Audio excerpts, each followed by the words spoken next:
iniciar el video, quiero disculparme por la calidad del mismo, ya que tuve algunos problemas con la cámara y de internet, así que en algunas partes mi cámara se comporta de manera rara o no se ve mi imagen, o algunas veces se corta el audio del hermano Avieser, así que nuevamente me disculpo, pero no afecta la mayoría de la entrevista, así que la pueden disfrutar sin ningún problema. Ahora sí, vamos con el video. Hola a todos y bienvenidos a mi canal Biblia para Todos.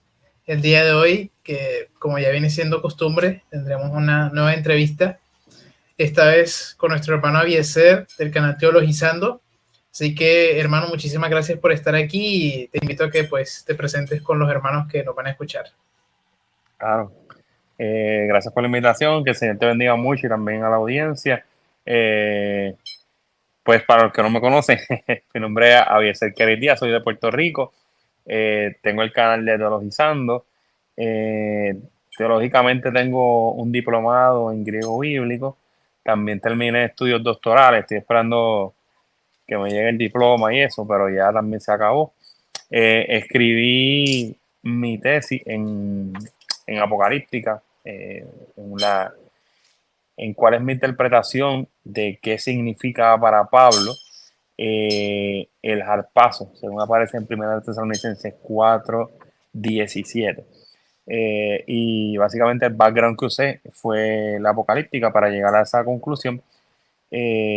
Así que me apasiona mucho la Apocalíptica, los estudios bíblicos, teología bíblica y la apocalíptica. Y pues en mi canal, sobre todo, trato de dedicarme a divulgarle la apocalíptica, porque es un tema que no se habla mucho. También en lo personal, la iglesia, soy pastor de jóvenes y sirvo también como maestro y como músico. Así que pues haciendo de todo un poco, todo lo que el Señor me permite hacer para la obra. Sí, muchísimas gracias. Entonces, hermanos, como ven, el hermano Avieser pues está capacitado para el tema que vamos a discutir el día de hoy, que es la apocalíptica. Y me parece interesante porque la última entrevista que tuvimos fue con el hermano Natán de Esperanza en lo Invisible. Él nos habló un poco del postmilenialismo y este tema se relaciona un poco porque vamos a ver que para entender o nuestras posiciones escatológicas también tiene cierta manera que ver con cómo entendemos la apocalíptica. Entonces me parece importante tratar este tema con el hermano Avieser, que como ven está bastante capacitado para hacerlo. Entonces, para preguntarle un poco desde su experiencia personal, ¿cómo surgió ese interés en este tema del apocalíptico? Bueno, pues cuando yo estaba haciendo el diplomado en griego, el último trabajo del diplomado el diplomado fue aproximadamente 1 año y medio.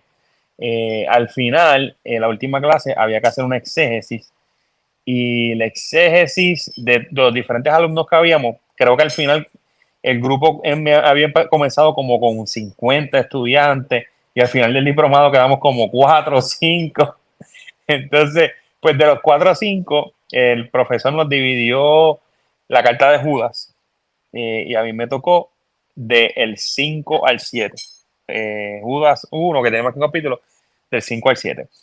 Y cuando yo comencé a ver el texto y comencé a ver todos los lazos, tratando de conseguir el sentido exegético al texto, y entonces comencé a ver todas las conexiones que tiene ese texto con la apocalíptica, y dije, pues quizás esto es más grande de lo que yo creía solamente.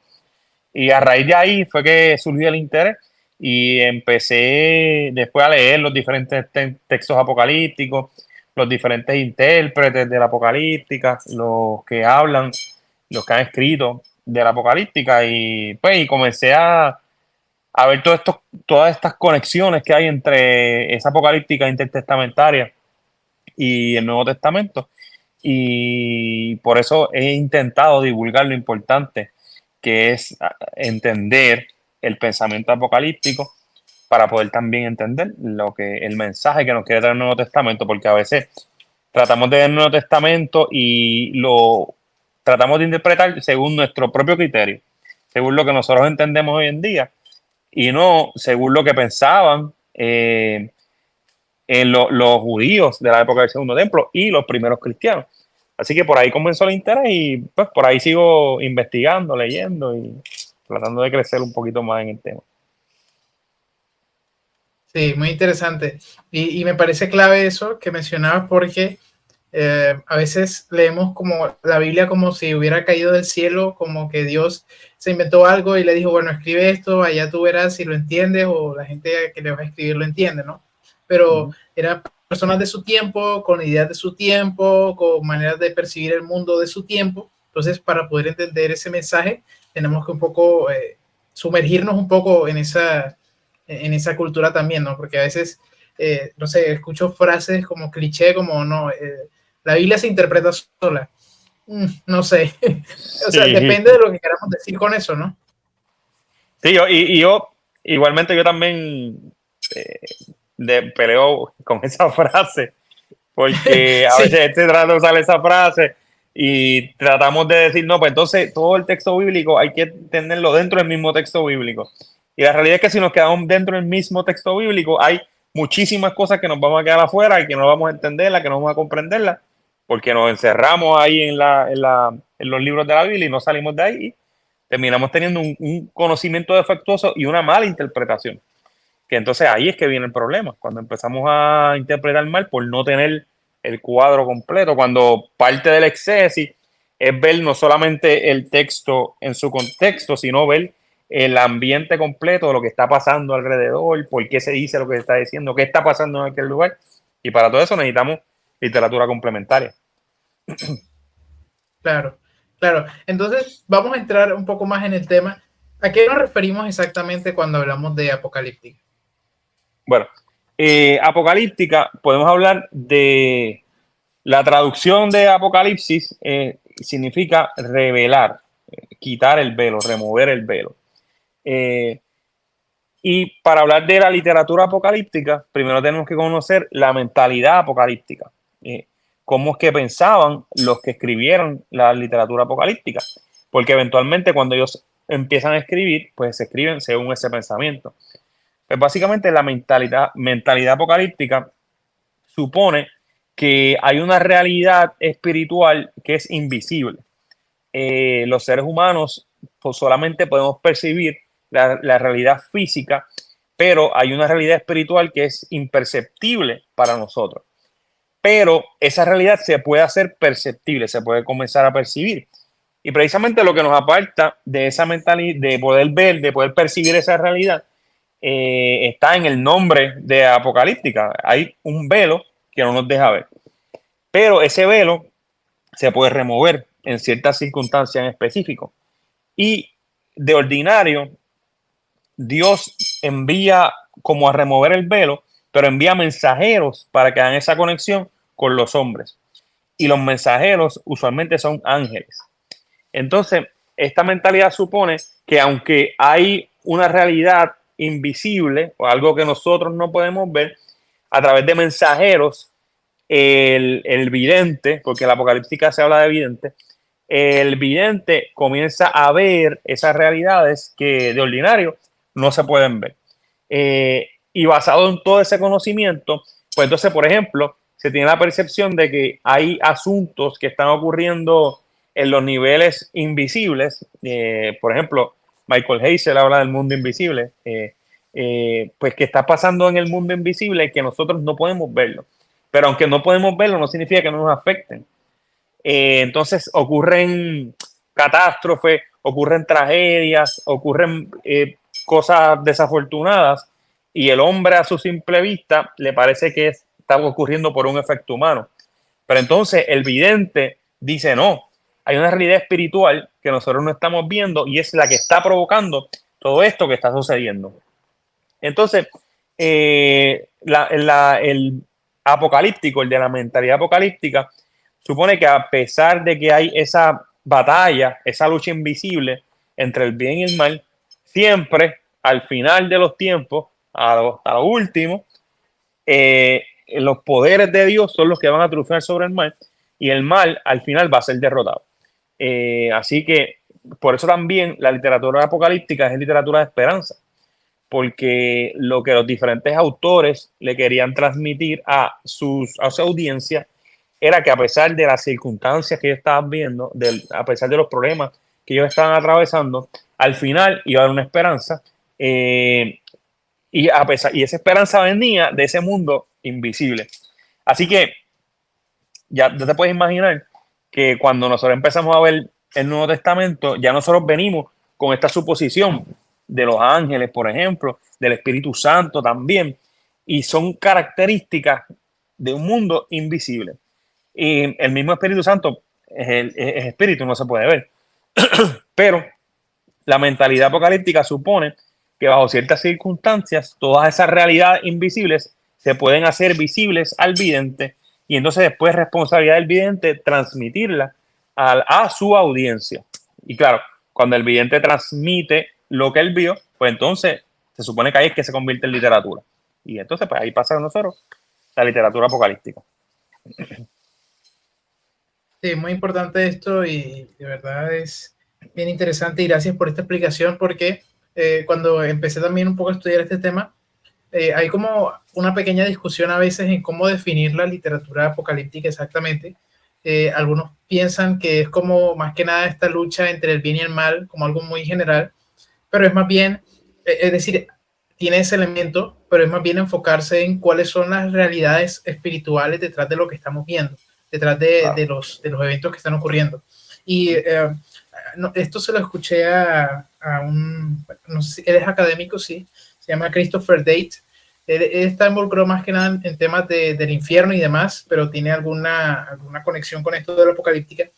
Y él suele decir que el mundo visionario no corresponde literalmente con el mundo real. Es decir, que cuando los escritores apocalípticos describen este mundo espiritual, no hay una correspondencia exacta con el mundo real. ¿A qué se refiere con eso? Como por ejemplo en Apocalipsis vemos un dragón. En el mundo real no vemos dragones, vemos otra cosa. Entonces, no sé si estás de acuerdo con esta afirmación de que el mundo visionario no siempre corresponde o no corresponde literalmente con el mundo real. Sí, de hecho, una de las características o una de las funciones del mediador es explicarle al vidente qué es lo que está viendo. Porque si el mediador no le explica, sucede como le sucede a Pablo, que dice que vio, que escuchó cosas inefables, o sea, cosas que no se pueden pronunciar, no se pueden repetir. Entonces, y de hecho, o pudiera pasar que él así las pueda describir, pero no las puede explicar. Y entonces termina diciendo, yo vi tal cosa, pero entonces no hay manera de saber qué es lo que significaba, porque si el mediador no te explica, pues tú no sabes qué es lo que significa. Así que sí, definitivamente no tiene que haber una correlación entre las realidades del mundo espiritual y las realidades de nuestro mundo. Por eso, por darte un ejemplo, por ejemplo, cuando en Deuteronomio Moisés se para al final en la cima del monte, dice que Moisés vio toda la extensión de la tierra de Israel. Pero ¿cómo era posible que él la estuviera viendo si desde la parte arriba de un monte tú no ibas a ver hasta arriba, hasta el monte Hermón, que estaba súper al norte? Sin embargo, ¿cómo lo pudo ver? Pues porque es una realidad que no corresponde a la realidad física. Y así hay otro elemento, el mismo texto bíblico, que a veces cuando tratamos de darle un sentido literal no nos hace tanto sentido. Y es porque tenemos que mirarlo a través de ese crisol, a través de esa mentalidad que es la que nos trata lo que nos trata de enseñar, lo que nos trata de mostrar, necesariamente no es lo que nos dice. Por ejemplo, cuando hay terremotos, cuando habla de terremotos, cuando habla, no sé, del fuego mismo. Por ejemplo, no podemos suponer que el día de Pentecostés ellos tenían fuego literalmente en la cabeza, porque si no se hubieran quemado la cabeza. Pues eso no está hablando de una realidad. ¿Qué es lo que nos está hablando? ¿Qué es lo que significa? Pues todo esto está involucrado con esta mentalidad y con toda esta literatura. Así que definitivamente no necesariamente hay una correlación. Sí, y eso también aparece, por ejemplo, claro en el capítulo 1 de Apocalipsis, donde a Juan se le da la interpretación, por ejemplo, de los candeleros, ¿no? O sea, de los candeleros, pero bueno, eso ¿qué? ¿No? Entonces, ahí le explica que no, son las iglesias. Entonces, es importante eso también porque, de nuevo, a veces estas lecturas extrañas de Apocalipsis, ¿no? De helicópteros o cosas así extrañas, o de literalmente que se toma de manera literal, ¿no? Yo una vez, no sé, estaba dialogando con alguien y le decía, ¿tú crees que van a salir del mar o del fondo de la tierra langostas con cabeza de león o algo así. Sí, sí, porque ahí lo dice, ¿no? Entonces llegamos a estas cosas como bizarras que obviamente no tienen esa intención de comunicarnos eso. Y otra cosa que mencionabas era el enfoque en la esperanza de este tipo de textos. Y esto me parece a mí súper clave, por ejemplo, con el libro Apocalipsis. Yo he hablado con varias personas y me dicen, no, es que yo no leo ese libro porque me da demasiado miedo. Entonces, tenemos esta idea del libro como una cuestión de terror, pero a mí me gusta pensar que el protagonista no es ni el dragón ni la bestia, sino el cordero. El cordero es el centro del libro. Entonces, es esa esperanza para esa comunidad de, hey, no importa lo que están pasando, van a salir victoriosos. El cordero ha vencido. Entonces, y fíjate que el cordero es el cordero inmolado. O sea, el cordero había muerto. Y entonces ellos ven al cordero que había muerto y lo ven que es el que trae la esperanza. Así que a pesar de que había muerto, él es un ente que viene a traer la esperanza. Así que mira lo importante de entenderlo y verlo en su contexto, ¿verdad? Porque de nuevo lo que estás diciendo, nosotros no podemos suponer que en realidad va a aparecer un cordero lleno de sangre, ¿sabes? Porque son símbolos, el simbolismo. Sí. Sí. Sí, no, y de hecho, otra cosa importantísima y súper chévere que también hay en el libro es lo que Juan ve, lo que escucha y lo que ve, ¿no? Porque creo que es primero escucha el cordero y luego, perdón, primero escucha el león y luego ve y es un cordero. Entonces, lo que escucha nos ayuda a interpretar también lo que ve. Este cordero inmolado es el rey victorioso, ¿no? Y es como esa paradoja que a esta audiencia le hubiera dicho, no, aunque mueran, no es derrota. No, ya la victoria está asegurada por el Cordero. Entonces, ya que nos adentramos tanto y vamos por esta línea, ¿cuáles son algunos ejemplos bíblicos y extrabíblicos de esta literatura apocalíptica? Bueno, yo hice la asignación y busqué unos cuantos de los que yo me sé, de los mejores que me sé. Algunos que son bien evidentes y otros que son medios desconocidos, porque si no conoces la literatura, no vas a conocer los ejemplos. Yo diría que el ejemplo más conocido es el que te mencioné en Judas, pero especialmente en Judas 1.14. Cuando dice Judas, profetizó también, de estos también profetizó Enoc, séptimo desde Adán, diciendo, he aquí vino el Señor con sus santas decenas de millares. Entonces, a simple vista, cuando uno lee eso, quizás uno lo piensa desde un punto de vista escatológico, y no es que esté mal que sea escatológico, pero la realidad es que ya se había escrito de eso anteriormente. Primera de Enoc 1:3. Sobre los elegidos he hablado y acerca de ellos he dicho una parábola. Saldrá el santo y el grande de su morada, y desde allí el Dios eterno caminará al monte Sinaí y se mostrará con su milicia y aparecerá con toda su fuerza desde el cielo. Así que ya desde aquí, yo sé que no he hablado de libro en específico, pero Primera de Enoc se entiende probablemente primero el libro de Daniel, después Primera de Enoc, quizás sea la explosión, lo que provocó la explosión de la literatura apocalíptica. Y Primera de Enoc es tan antiguo, quizás siglo III antes de Cristo. O sea que estamos hablando bastantes siglos antes de que se compuso el Nuevo Testamento. Y aquí Judas está haciendo una alusión a Primera de Enoc. Y de nuevo, si no conocemos la literatura, no vamos a saber que ya dentro de la mentalidad del escritor, o de los escritores más bien de Primera de Enoc, ya estaba esta escena de el Señor bajando al monte Sinaí y caminando y viniendo con sus milicias y con todo el poder del cielo, viniendo a conquistar en la tierra. Ahí mismo también en Judas 1:6, dice Judas 1:6, y los ángeles que no guardaron su dignidad, sino que abandonaron su propia morada, los ha guardado bajo oscuridad en prisiones eternas para el juicio del gran día. Si leemos ese verso de Judas 1:6 sin ningún contexto, nos vamos a empezar a hacer un montón de preguntas. Vamos a empezar a decir, ¿de qué ángeles que nos está hablando ahí Judas? ¿Por qué nos está hablando de unos ángeles que no guardaron su dignidad? ¿Qué se refiere que están en prisiones eternas. ¿Por qué están esperando por el gran juicio?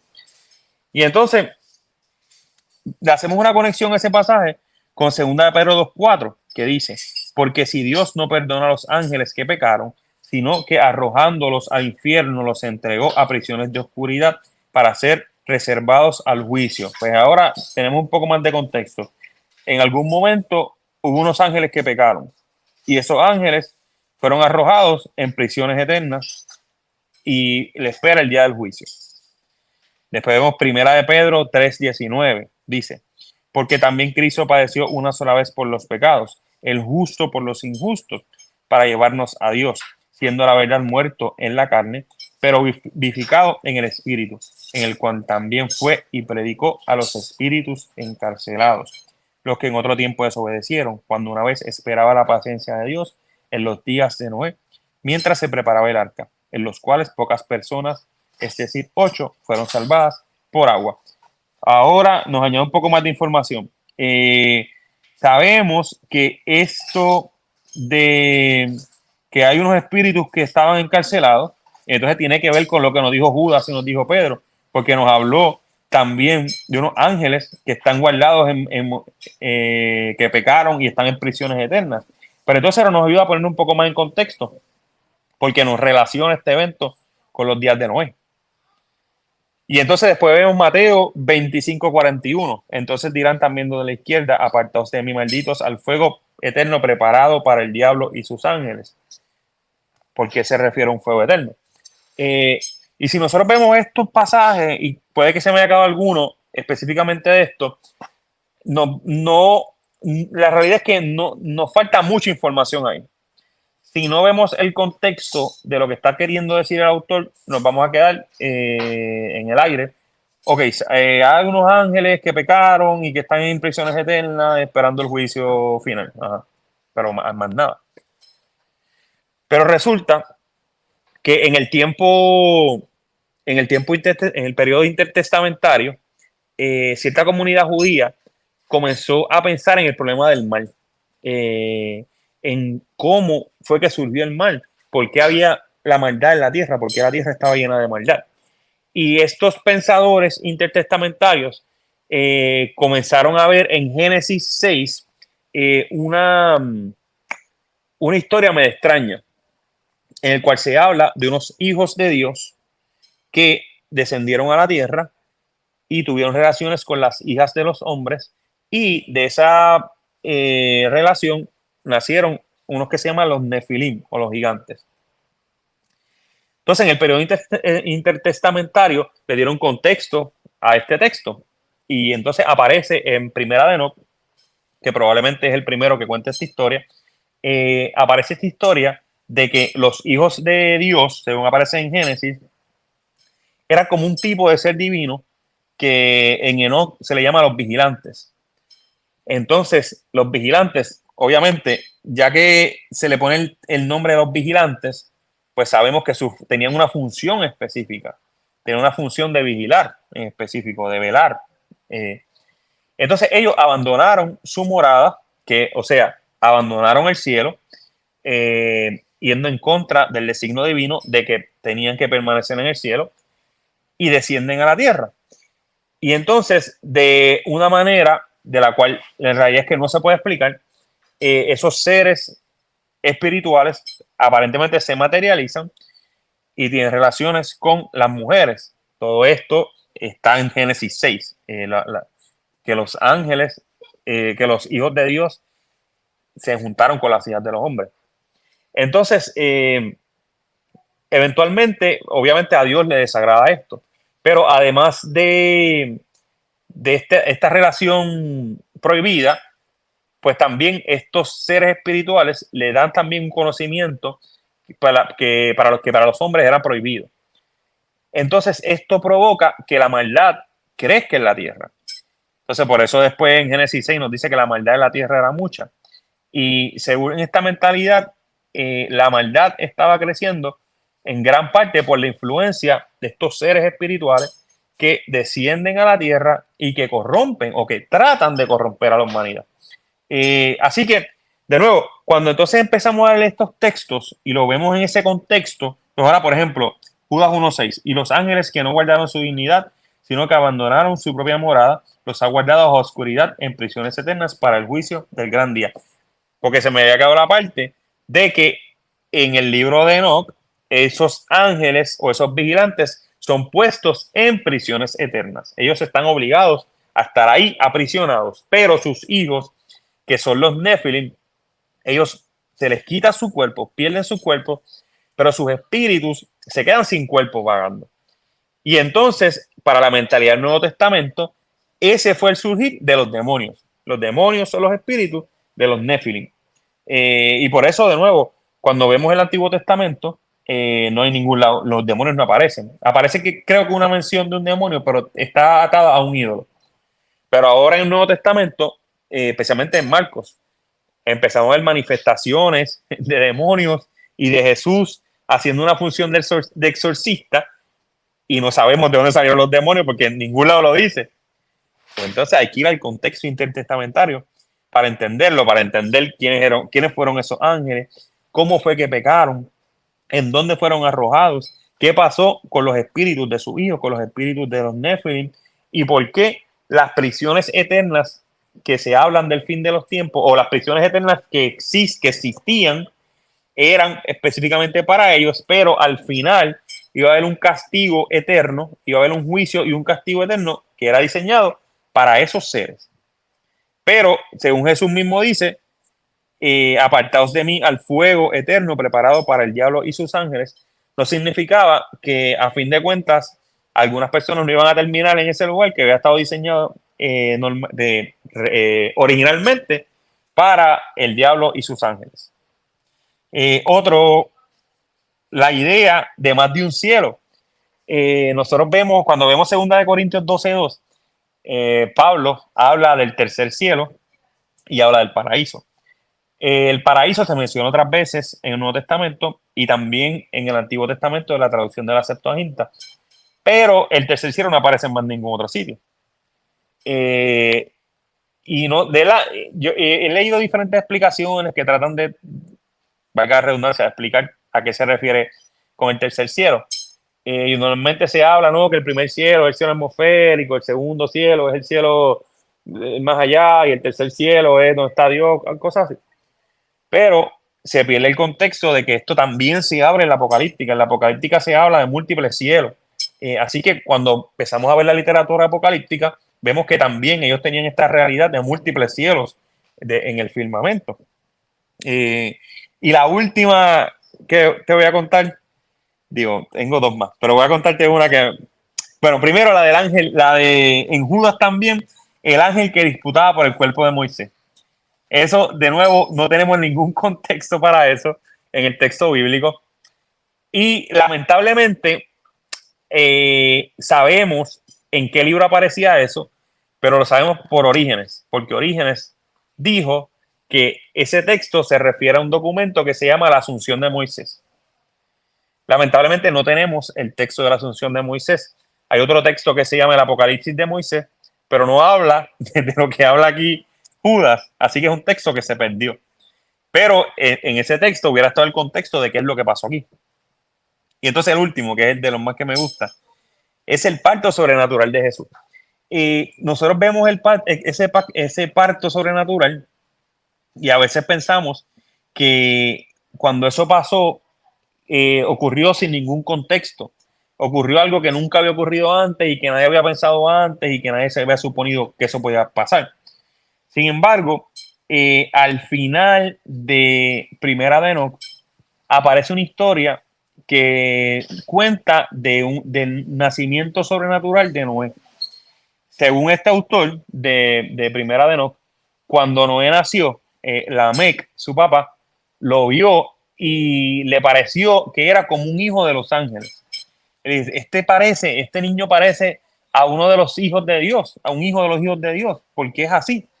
Entonces Lamec se preocupa porque pensó que lo mismo que había pasado en Génesis 6 con las mujeres le pasó a su esposa y que entonces Noé no era un niño ordinario, ni siquiera había sido engendrado de manera ordinaria. Eso pensaba Lamec. Entonces, Lamec va a donde Matusalén y le cuenta lo que le pasó, lo que le está pasando. Y entonces Matusalén va a un sitio especial a donde está Enoch, que ya estaba en otro nivel de existencia. Pero Enoch le dice, no, ese niño es, en verdad, es hijo de Lamec y va a ser una persona grande que va a librar la tierra del juicio de Dios, o que va a permitir que la humanidad sobreviva al juicio de Dios. Ese es uno de los sobrenaturales. El otro es Melquisedec. El caso de Melquisedec es bien interesante. Cuando vemos Génesis, no sabemos de dónde salió. No nos podemos explicar por qué. Era sacerdote del Altísimo y a la vez mientras era rey de Salem. Pero entonces, en Segunda de Enoc, se cuenta una historia de algo parecido también a un nacimiento así también sobrenatural, pero de este sí, que no se sabe quién es su padre, de Melquisedec. Sí se sabe quién es su madre, que si mal no recuerdo creo que se llamaba Sopamina. Entonces, Melquisedec en esta obra es sobrino de Noé y el papá de Melquisedec se llama Nir. Y es también bien parecido. Cuando nace Melquisedec, nace de una manera como maravillosa, un parto sobrenatural. La mamá de Noé había muerto y en el momento de su muerte nace Noé.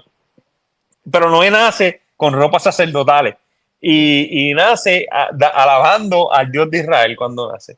Y entonces él se pregunta qué es lo que está pasando aquí. Nada, la cosa es que después se aparece un ángel y le dice que va a salvar a Melquisedec porque la tierra iba a ser destruida con agua, pero Melquisedec sí iba a salvar. Entonces, el ángel se lleva a Melquisedec al cielo y en el cielo Melquisedec sobrevive del diluvio. Así que aquí tenemos dos relatos de dos nacimientos sobrenaturales. Y son dos relatos que los judíos del Segundo Templo conocían. Entonces, cuando vemos ahora el nacimiento de Jesús, que obviamente es un nacimiento sobrenatural, pero no es un nacimiento que no iba a entender la población. No, o sea, no iban a decir, es que esto nunca ha pasado, es que esto no se sabe, es que esto no es posible, porque ya en la literatura habían por lo menos dos precedentes, que son el de Noé y el de Melquisedec. Así que aquí tenemos unas cuantas ejemplos de cómo se entrelazan ciertas historias del Nuevo Testamento con literatura apocalíptica. Sí, muchísimas gracias, hermano, de verdad. Y bueno, tenía unas cuantas inquietudes y creo que nos podemos enfocar en esos textos que mencionabas para explorar un poco más esas ideas. Y el primero es con respecto a Génesis 6, porque me parece interesante esto porque a veces asociamos que la apocalíptica solo tiene que ver con el fin del mundo. Entonces, me parece súper interesante que mencionas este texto porque no necesariamente, y los ejemplos que colocabas, no necesariamente tienen que ver con el fin del mundo. Entonces, ¿cómo podemos o qué es lo que debemos entender con respecto a esto? ¿No siempre la apocalíptica es con respecto al fin del mundo, al fin de los tiempos? No, exactamente. La apocalíptica le da una revisitada al pasado, trata de mirar los eventos pasados con una nueva óptica, tratando de entender desde esta mentalidad de este mundo espiritual de los eventos anteriores, y entonces trata de aplicar, de ver cómo eso afectó el presente de los que están teniendo la obra apocalíptica, pero cómo también al final toda esta intervención del mundo espiritual va a ser para bien a pesar del sufrimiento que ellos tienen en el presente. Así que definitivamente conecta el pasado con el presente de los que estaban en ese momento recibiendo la literatura o escuchando las palabras del vidente, y con el futuro, que al fin y al cabo era un futuro de esperanza para los fieles. Así que sí, están totalmente conectados. Y de hecho, la mayoría de la literatura apocalíptica se remonta a bastante al principio. Hay bastantes libros apocalípticos, por ejemplo, de Adán. Hay libros apocalípticos de Enoch, obviamente. Y así hay de las literaturas más importantes y más abundantes son la del tiempo de los patriarcas. Hay un apocalipsis de Abraham también. Y trata de revisitar qué pasó con estos patriarcas especialmente y cómo esto afecta el presente de ellos y a su vez el futuro. Sí, muy interesante eso y nos permite también entender nuevamente, incluso el apocalipsis mismo, no todo necesariamente es del futuro. Por ejemplo, las cartas están abordando situaciones presentes de ellos mismos e incluso en las mismas visiones del libro eran realidades al menos cercanas para ellos. No sé, el caso de la bestia, por ejemplo, y ciertas alusiones a ciertos emperadores que ellos conocían y que era algo entendible para ellos, pero simplemente les está ampliando el panorama Sí, no, de cómo, sí, y también puede incluir la idea de que quizás no haya una sola bestia. Quizás la iglesia iba a atravesar, iba a sufrir por más de una bestia. Y quizás había diferentes bestias para la iglesia, pero hay solamente un cordero. Solamente el cordero va a ser uno. Y especialmente yendo, por ejemplo, a Apocalipsis. Apocalipsis habla de, yo lo veo como de tipos y arquetipos. Por ejemplo, vemos, y también de polos opuestos. Por ejemplo, en Apocalipsis aparece la mujer encinta, pero hay un opuesto de la mujer encinta, que es la gran ramera. Entonces, son lo contrario uno del otro. Lo mismo pasa con los dos olivos. Están los dos olivos, los dos testigos, pero también están las dos bestias. Y entonces, para tú lograr entender qué significa uno, te puedes apoyar en el otro, porque vas a ver que son lo contrario uno del otro. Está el sello de la bestia y está el sello también del espíritu. Así que uno es el contrario del otro. Y así comenzamos a poder trazar y tener un entendimiento de, con cosas que conocemos, entender o tratar de entender las que no conocemos. sí. Y esto me lleva a otra pregunta también, ahora que en los ejemplos que mencionaba, de por ejemplo el tercer cielo, y tiene que ver más con el tema de la inspiración, porque Pablo parece estar afirmando esta creencia y lo mismo de en Judas, parecen los autores del Nuevo Testamento, parecen afirmar ciertas creencias que no necesariamente tienen base en el Antiguo Testamento. Entonces, ¿cómo manejamos esto y con respecto a la inspiración? ¿No? Porque creemos que las escrituras son inspiradas por Dios, autoritativas, infalibles y bueno, inerrantes, ya eso es otra discusión, pero Ah. ¿cómo manejamos este concepto de la apocalíptica en la que se afirman ciertas cosas que no necesariamente tienen una base total en el Antiguo Testamento? Pues yo creo que desde mi punto de vista, parte del problema es el entendimiento que a veces nosotros tenemos de la escritura. Muchas veces nosotros decimos, sí, la escritura es inspirada por Dios, sí, pero en nuestro subconsciente pensamos en un dictado automático. O sea, es como decir, no, es que, de hecho, algunos hablan de inspiración palabra por palabra, letra por letra. O sea, que cada una de las letras fueron inspiradas y están escritas como están escritas porque así debió estar escrita.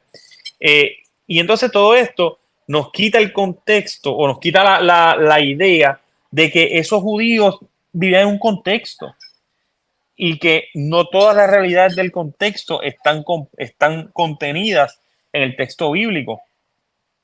Y si sabemos que hay muchísima otra literatura que fue escrita en ese tiempo y sabemos que esta literatura los influencia su manera de pensar, eh, ¿por qué vamos a cerrarnos a esa literatura?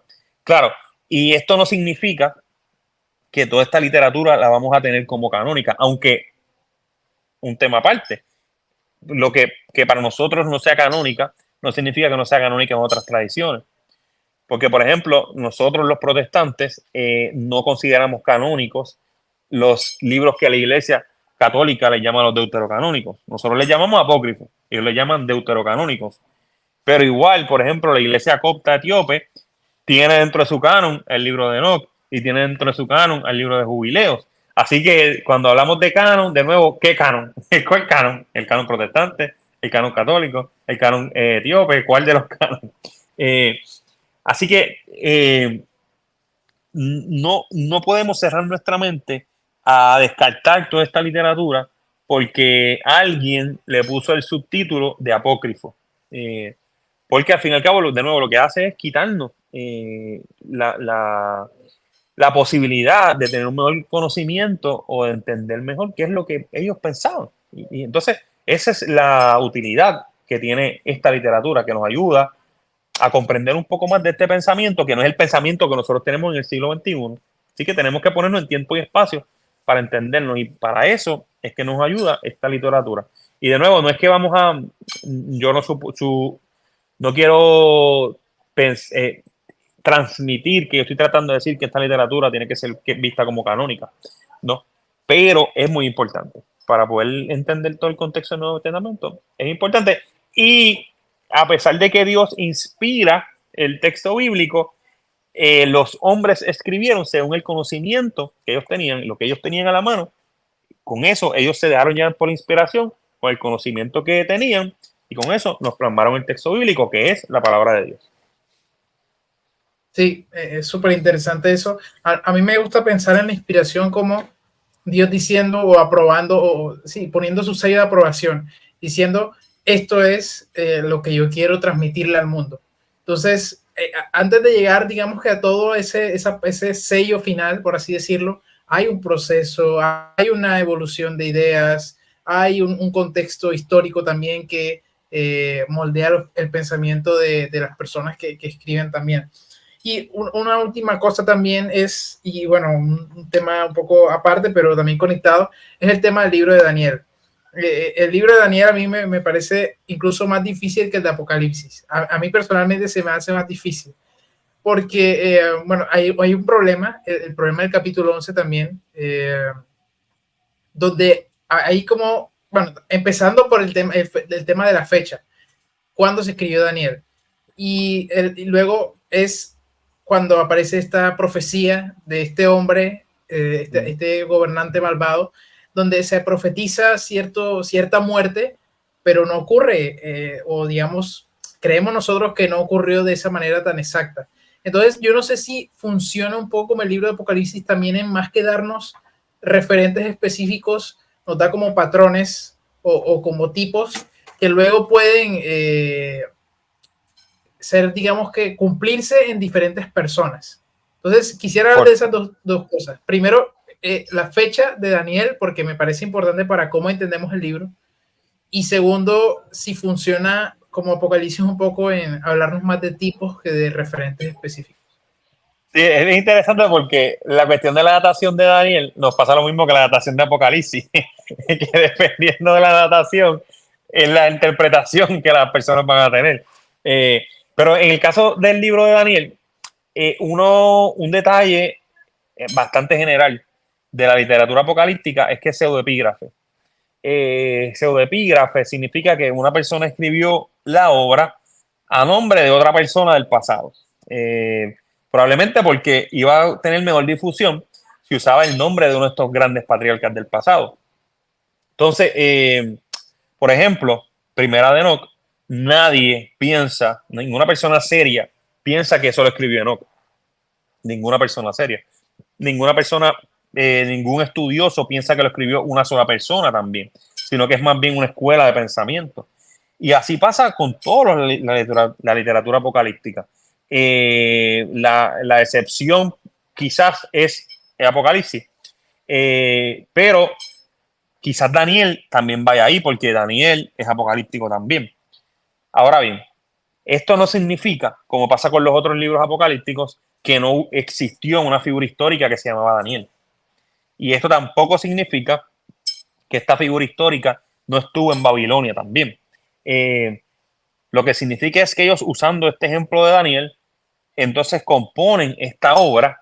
Y entonces, pues ahí ya viene la pregunta de si la datación de Daniel es tardía y hay un vaticinium ex eventu, o sea, si el escritor de Daniel está escribiendo de algo que ya había pasado con Antíoco IV, o si es si es predictivo lo que está diciendo Antíoco IV.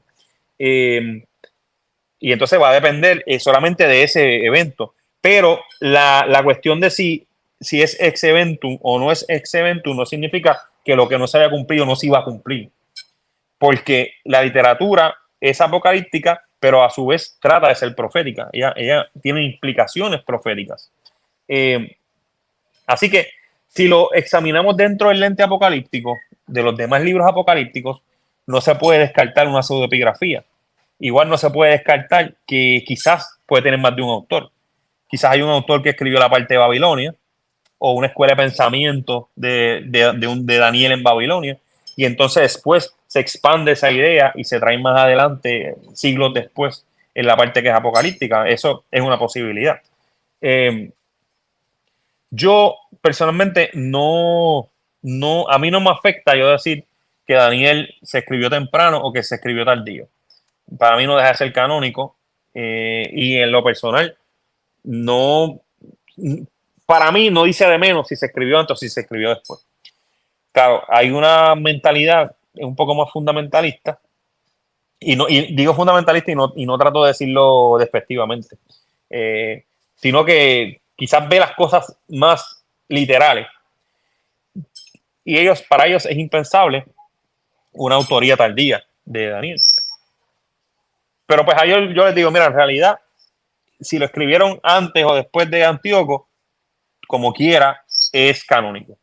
Y, y lo que pasó, pasó. Sea que él lo profetizó, o sea que es ex eventum. Así que podemos confiar en que lo próximo también se iba a cumplir en algún momento.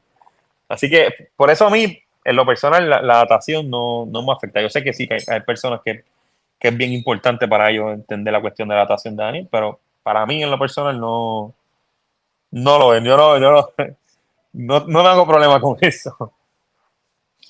Sí, es un tema interesante y que todavía lo estoy dando un poco de vueltas, porque la primera vez que lo leí, pues los comentarios que tenían eran, se inclinaba más por la fecha temprana y resumían un poco los argumentos, pero no sé, dije, bueno, tengo que verlo más, porque por ejemplo con Segunda de Pedro también hay un problema similar. Entonces, es como también, cómo pensamos con respecto a la inspiración y demás y cómo afecta esto.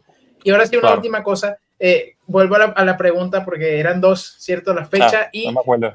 por ejemplo, el tema de las bestias, por ejemplo, funciona más como un tema de tipos, como cuestiones cíclicas, como, bueno, hay cierto tipo de imperios y ese cierto tipo de imperios se van repitiendo, o quizá el libro tenía un referente específico, como a veces se dice, ¿no? De Babilonia, Asiria, Grecia y demás. Pues yo creo que lo primero que hay que hacer es ver qué dice el texto. Si el texto sí dice específicamente que X corresponde con Y, pues entonces la intención del autor era decirnos que X correspondía con Y. Pero si el autor mismo no nos lo dice, pues entonces se queda abierto a interpretación. Y no se puede descartar un cumplimiento múltiple, porque ese es el caso, por ejemplo, en Apocalipsis por ejemplo, y esto es interesante, la figura del anticristo. La iglesia ha visto a diferentes figuras como el anticristo con el pasar de los siglos. Así que quizás esta cuestión del anticristo sea una cuestión cíclica, y depende del tiempo que tú lo mires, pues tenga un significado diferente para ti en tu entorno, y no solamente en tu época, sino en tu entorno también. Así que la realidad es que la apocalíptica tiende más a ser de imágenes, de mostrar imágenes y de mostrar realidades espirituales trascendentales detrás de esas imágenes. Así que yo apunto más a que son cosas que se pueden repetir, a que son realidades que se pueden repetir y que no tienen que estar específicamente encerradas en un cumplimiento estricto en un momento solo, sino que son, de nuevo, realidades que se pudieran repetir. Eso es lo que yo creo a grandes rasgos. Por eso igual, en mi lectura de Apocalipsis no trato de buscar una correlación literal de cada una de las cosas. Por ejemplo, alguien trata de ver, no sé, a ver, que la mujer, por ejemplo, que la gran ramera es la Iglesia Católica, por ejemplo. Que el texto no dice eso, ¿verdad? Pero entonces el texto nos dice que está en Babilonia, pero es que Babilonia ya no existía. Entonces, ¿cómo va a estar en Babilonia si ya no existía? Y entonces, pues, así, pues hay que jugar con estas correlaciones y tratar de meternos en la mentalidad de ellos. Y ver que si la literatura lo que les trae es esperanza, pues puede traer esperanza también a nosotros. Y para traernos esperanza a nosotros se tiene que aplicar nuestras realidades también, sin quitarle la realidad anterior. Así que, no sé si te contesté, pero... Sí, no, sí, es de todas formas un tema bien complejo, porque sí, de nuevo, al no tener cosas tan claras, se van como acumulando, entonces vamos de duda sobre duda. Entonces, por ejemplo, en Apocalipsis no se nos explican todos los símbolos, entonces, de hecho, muy poco se nos Exacto. explica, como en el capítulo 1, ¿no? De esto, los candelabros son las iglesias, pero eso muy Ajá. pocas veces ocurre. Entonces, ahí entramos un poco más al campo de la interpretación. Ya para terminar, hermano, de verdad que me encantaría seguir la conversación. Hay muchos temas relacionados con esto. ¿Qué recursos nos recomiendas para seguir estudiando o iniciar en el estudio de este tema? Pues mira, yo tengo, la mayoría de los libros que tengo son digitales, así que no los tengo a la mano. Por ejemplo, quizás el estudioso más famoso o más escrito, como decidimos acá, el papá de los pollitos de la apocalíptica es John Collins. Así que si uno quiere saber de primera mano apocalíptica, creo que Kerigma tradujo algo de Collins. Eh, creo que se llama La Imaginación Apocalíptica, se llama el de Collins. Pero sí, John Collins es un referente de la apocalíptica. Si uno quiere leer los escritos apocalípticos y los apócrifos, el mejor compendio es el de Alejandro Diez Machos, y también colabora Antonio Piñero, que se llama Apócrifos del Antiguo Testamento. Creo que son 6 o 7 tomos. Yo creía que eran 6, pero creo que había hace poco hay un séptimo. Así que ahí, si no quiere leer de primera mano los textos, esa obra de Diez Machos te puede ayudar a que tú a sentirte confiado en que lo que estás leyendo es algo que es auténtico, es una buena traducción. Y no es una traducción que cualquiera pone por internet, que la edita como él quiere, sino que Apócrifos del Antiguo Testamento de Diez Machos. Este libro también, de los pocos que tengo en físico, tengo el de Bernal. Eh, con Bernal yo no estoy 100% de acuerdo con todo lo que él dice en la obra, pero es un buen referente como quiera para tú introducirte quizás en lo que es la apocalíptica. De hecho, a este libro, la mitad del libro literalmente es Primera de Enoc. Empieza en la página 119 y el libro tiene 272 páginas, así que un montón de páginas son de Primera de Enoch. Así que es una buena traducción también. Si te quieres introducir en el tema de lo que es la apocalíptica, el libro es bueno, en realidad es corto, la parte son solamente 118 páginas, así que creo que es un buen documento para acercarnos a la apocalíptica. De nuevo, no es que hay que creer todo lo que dice Bernard, yo personalmente no estoy de acuerdo con todo lo que él dice, pero es una buena fuente, un buen recurso, diría yo. Aparte de eso, en inglés hay mucha literatura. eh, y esto sin pensar si vamos a empezar a hablar del Pablo apocalíptico. Yo tengo este otro por aquí en físico, que es en inglés.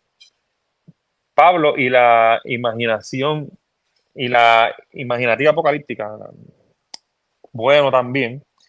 Y nos ayuda a ver y a entender cómo Pablo escribe dentro de un contexto apocalíptico. Primero se hablaba del Pablo tradicional, después entonces se empezó a hablar de una perspectiva de Pablo, y entonces pues ahora estamos entrando a que, mira, que quizás hay un poquito más. A lo mejor Pablo escribía también con lentes apocalípticos. Y entonces en ese sentido está este libro también, este libro lo compré usado, por eso está así medio chavadito, como decimos acá, está medio, por aquí yo le puse un cantito le decimos cinta adhesiva, al tape le puse por aquí. Este libro está bien interesante, se llama Paul and the Parusha. ¿Qué estaba queriendo decir Pablo cuando hablaba de la parucía? Un detalle interesante es que Plevnik era católico. Bernal el luterano.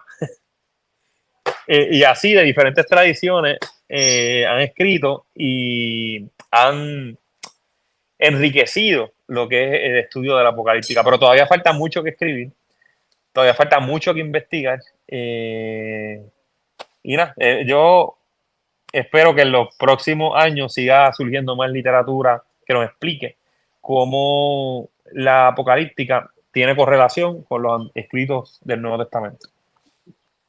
Sí, es un tema bien interesante y que nos ayuda también a entender un poco más y familiarizarnos también con la cultura y las ideas que hubieran rodeado a los escritores bíblicos. Entonces, hermano, de verdad, muchísimas gracias.